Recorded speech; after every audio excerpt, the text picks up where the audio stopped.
लीजिए सुनिए सूर्यकांत त्रिपाठी निराला के लिखे उपन्यास अप्सरा का भाग 24 मेरी यानी समीर गोस्वामी की आवाज में।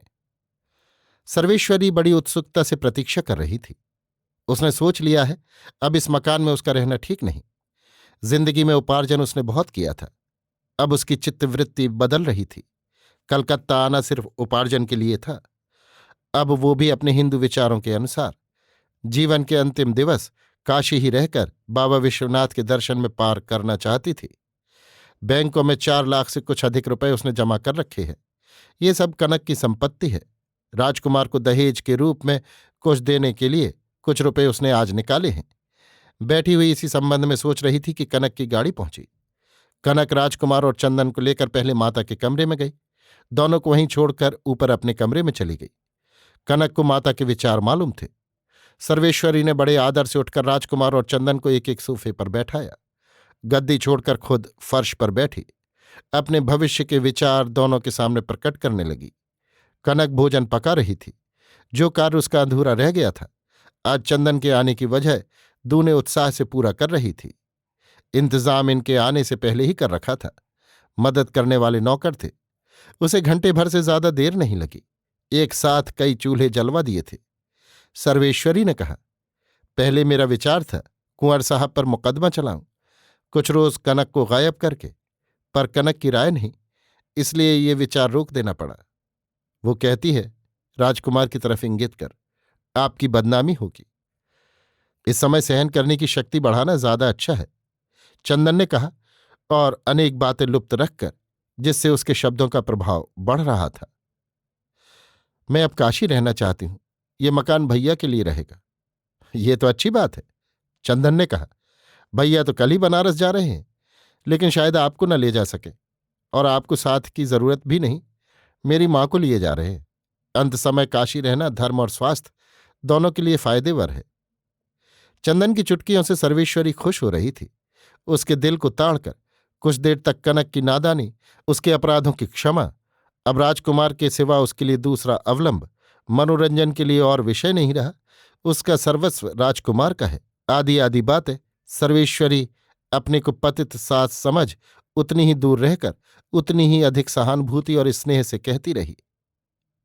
चंदन भी पूरे उदात्त स्वरों से राजकुमार की विद्या, बुद्धि, सच्चरित्रता और सबसे बढ़कर उसकी कनक निष्ठा की तारीफ करता रहा और समझाता रहा कि कनक जैसी सोने की जंजीर को राजकुमार के देवता भी कभी नहीं तोड़ सकते, और चंदन के घरवाले, उसके भाई और भाभी इस संबंध को पूरी सहानुभूति से स्वीकार करते हैं। चंदन ने कुल मकान नहीं देखा था, देखने की इच्छा प्रकट की। सर्वेश्वरी खुद चलकर दिखाने लगी। मकान की सुंदरता चंदन को बहुत पसंद आई। तिमंजिले पर घूमते हुए कनक को भोजन पकाते हुए देखा। तब तक भोजन पक चुका था। राजकुमार उसके पढ़ने वाले कमरे में रह गया था। मकान देखकर चंदन भी वहीं लौट आया।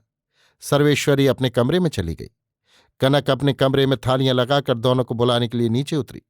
देखा दोनों एक एक किताब पढ़ रहे थे। कनक ने बुलाया। किताब से आंख उठा। बड़ी इज्जत से चंदन ने उसे देखा, उठकर खड़ा हो गया। राजकुमार भी उसके पीछे चला। हाथ मुंह धोकर दोनों बैठ गए। कनक ने कहा, छोटे साहब, उस रोज यहीं से तकरार की जर पड़ी थी। तुम लोगों की बेवकूफी थी, चंदन ने ग्रास निगलकर कहा। और यज्ञ, ये नरमेघ यज्ञ बिना मेरे पूरी किस तरह होती? कनक ने सर्वेश्वरी को बुला भेजा था। सर्वेश्वरी और उसके नौकर तोड़े लिए कमरे में आए। दोनों के पास 5-5 तोड़े रखवाकर सर्वेश्वरी ने हाथ जोड़कर प्रणाम किया। चंदन गौर से तोड़ों को देखता रहा। समझ गया, इसलिए कुछ कहा नहीं। कनक ने कहा, अम्मा, छोटे साहब को 1000 रुपये और चाहिए, मुझे चेक दे दीजिएगा। सर्वेश्वरी सुनकर चली गई। सोचा शायद छोटे साहब इज्जत में बड़े साहब हैं। राजकुमार ने कहा, पेट तो अभी क्यों भरा होगा? पॉकेट कहो, साहित्यिक हो, बैल, उठते हुए चंदन ने कहा। राजकुमार झेंप कर उठा। कनक ने दोनों के हाथ धुला दिए, तौलिया दिया, हाथ पहुंच चुकने पर पान। अब तक 10 का समय था। चंदन ने कहा, ये रुपए जो मेरे हक में आए हैं रखवा दो, मैं जरूरत पर ले लूंगा। राजकुमार ने कहा, मैंने अपने रुपए भी तुम्हें दिए, तो इन्हें भी रखो जी। कितने हैं सब? कनक ने धीमे स्वर से कहा, 10,000। अच्छा, 1000-1000 के तोड़े हैं। सुनो, अब मैं जाता हूं। राजकुमार से कहा, आज तो तुम अपनी तरफ से यहां रहना चाहते होगे। कनक लजाकर कमरे से निकल गई। राजकुमार ने कहा, नहीं, मैं तुम्हारे साथ चलता हूं। अब आज मेरी प्रार्थना मंजूर करके रह जाओ, क्योंकि कल तुमसे बहुत बातें सुनने को मिलेंगी। तो कल स्टेशन पर या भवानीपुर में मिलना। मैं सुबह चला जाऊंगा। अच्छी बात है जी, सलाम। चंदन उतरने लगा। कनक ने पकड़ लिया, तुम भी रहो, और भी कई काम हैं, तुम्हारे पैर पड़ूं, छोड़ दो। अच्छा चलो, मैं तुम्हें छोड़ आऊंगी। गाड़ी मंगवा ली। चंदन को चढ़ाकर कनक भी बैठ गई। चोर बागान चलने के लिए चंदन ने कहा। इस समय चंदन भविष्य के किसी सत्य चित्र को स्पष्ट कर रहा था। एक तूफान उठने वाला था। गाड़ी चोर बागान पहुंची। राजकुमार के मकान के सामने लगवा चंदन उतर पड़ा। कहा, अपने पतिदेव का कमरा देखना चाहती हो तो आओ, तुम्हें दिखला दें। कनक उतर पड़ी। भीतर जा राजकुमार का कमरा खोलकर चंदन ने बटन दबाया। बत्ती जल गई। कनक ने देखा सब सामान विश्रृंखल था। चंदन ने कहा, ये देखो, जली बीड़ियों का ढेर है। ये देखो कैसी साफ किताबें हैं, जिल्दों का पता नहीं, वे उधर वाली मेरी हैं। राजकुमार के स्वभाव के अनुरूप उसका कमरा बन रहा था। इधर बहुत रोज से रहे नहीं, इसलिए कुछ गंदा हो गया है। कनक ने कहा, अब मुझे मालूम हुआ तुम्हारी उनकी अच्छी निभेगी, क्योंकि उनके स्याह दाग तुम बड़ी खूबसूरती से धो दिया करोगी। अच्छा छोटे साहब, हाँ चलो, वो प्रतीक्षा करते होंगे। बेचारी की आंखें कड़वा रही होंगी, आंखों को रोशनी मिले। हंसकर कनक ने एक किताब चंदन की उठा ली। चंदन ने कनक को मोटर पर बैठाल दिया और हरदोई का पता लिख कर दिया। लौट कर लेटा, तब 11 बजने पर थे। सोचता हुआ सो गया। आंख खुली बिल्कुल तड़के दरवाजे की भड़भड़ाहट से। दरवाजा खोला तो मकान के मैनेजर और कई कांस्टेबल खड़े थे। चंदन ने देखा एक दारोगा भी है। सबसे पीछे फ्रेंच कट दाढ़ी मुसलमान होने की सूचना दे रही थी। यही है? दारोगा जी ने मैनेजर से पूछा। मैनेजर चकराया हुआ था।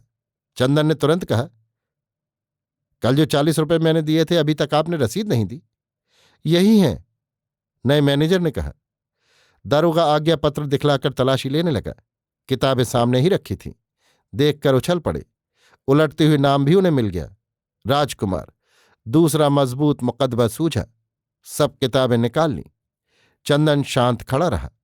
दारोगा जी ने इशारा किया। कांस्टेबलों ने हथकड़ी डाल दी। अपराधी को प्रमाण के साथ मोटर पर लेकर कॉलेज स्ट्रीट से होकर दारोगा जी लाल डिग्गी की तरफ ले चले। प्रातःकाल था। मोटर कनक के मकान वाली सड़क से जा रही थी। तिमंजिले से टेबल हारमोनियम की आवाज आ रही थी। दूर से चंदन को कनक का परिचित स्वर सुन पड़ा। नजदीक आने पर सुना कनक गा रही थी।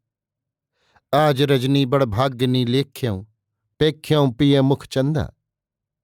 अभी आप सुन रहे थे सूर्यकांत त्रिपाठी निराला के लिखे उपन्यास अप्सरा का भाग 24, मेरी यानी समीर गोस्वामी की आवाज में।